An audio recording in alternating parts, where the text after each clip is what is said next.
what's going on with the Texans? Why did the first thing out of Nick Casario's mouth yesterday start with he's not leaving? He even made a Wolf of Wall Street reference.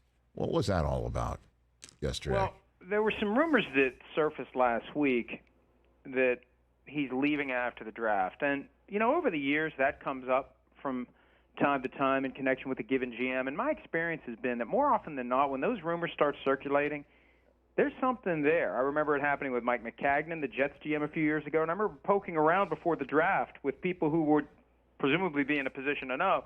And it was like, no, everything's fine. He's not leaving. And then, boom, he's gone. It happened with John Dorsey with the Chiefs right after he drafted Patrick Mahomes. Now, Andy Reid runs the show there, but still, GM fired right after the draft. So when I hear something like that, I pay attention.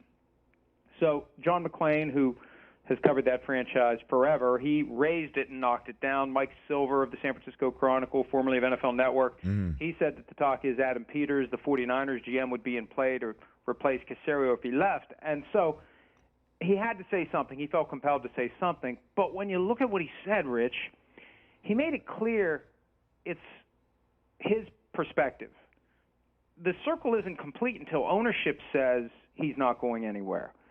It's one thing for him to not be leaving, but if ownership has decided to make a change after the draft, and until Cal McNair comes out with a statement or a quote or something that says this is all phony and exaggerated and fake, then I think we still have to pay attention to the possibility that a change is going to be made after the draft. It's exactly what they did 17 years ago when Bob McNair, the late founder of the team, Cal's father, fired Dom Capers, the head coach, right after the season, and then after the draft, Charlie Casserly, the GM, technically resigned, but the thinking was he got pushed. So I don't think it's over yet. All we know is Caserio, from his perspective, isn't walking away. Does this have anything to do also with the notion that Caserio also did nothing to squelch on Monday that the Texans' second overall might not take a quarterback? I mean, what's up with that? Well, we had assumed for a while, and really once the Panthers slipped into the number one overall spot March 10, we assumed they were going to take C.J. Stroud. The betting markets rocketed in the direction of Stroud. So it would leave Bryce Young for the Texans, and we thought that's how it was going to go, Stroud, Young. Well, as time went by, it's become more and more clear it's going to be Young to the Panthers. So what do the Texans do? And now lately this idea has emerged that they may not go quarterback. And, Rich, the flicker first came for me when D'Amico Ryans, the coach of the team, was speaking a week or so ago, and he talked about how it's important for whoever the number 2 overall pick is, whoever it may be, to not feel like they have to be the savior of the team. And for a defensive player, if they go edge rusher, it's harder to justify that status. You expect stats from someone like that. With a quarterback, it's easy. You go out and you light it up for 4,000 yards. You justify that pick.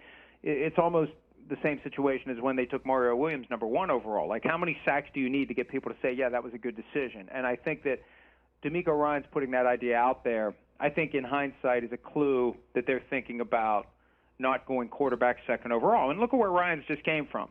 3rd overall 2 years ago in San Francisco, Trey Lance. How's that worked out after they traded up to get him? Last year, final pick in the draft, Brock Purdy. How's that worked out? So I think Ryans is bringing some perspective to this process that may push them away from quarterback at number 2. And then, of course, when there's a rumor that confuses people, that's where conspiracy concepts start to fill a void.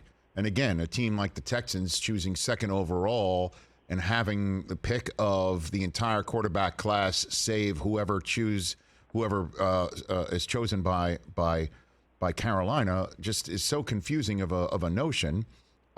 Even though Will Anderson is really talented, and we're assuming that's who the first player off the board could be.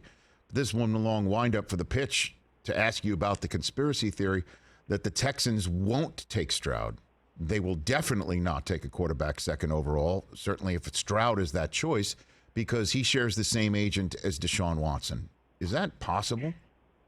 Oh, I think it's definitely possible. Look, there have been relationships between agents and teams that have become ruined in both directions. There'll be an agent that doesn't want to deal with a given team, a team that doesn't want to deal with a given agent. There have been some notorious agents in the past. There was at one point when Sean Merriman came out, he had hired a different agent who helped get him drafted high, the late Gary Wishard, and then fired Wishard after the draft and hired a different firm that if he had had that firm from the get-go, he wouldn't have been drafted as high as he was because his agents that he was represented by, I don't think they're in the business anymore, but they were a group that the teams were always leery about. So you've got the Texans, who had a very bad relationship with Deshaun Watson and his agent, David Mulugeta of Athletes First.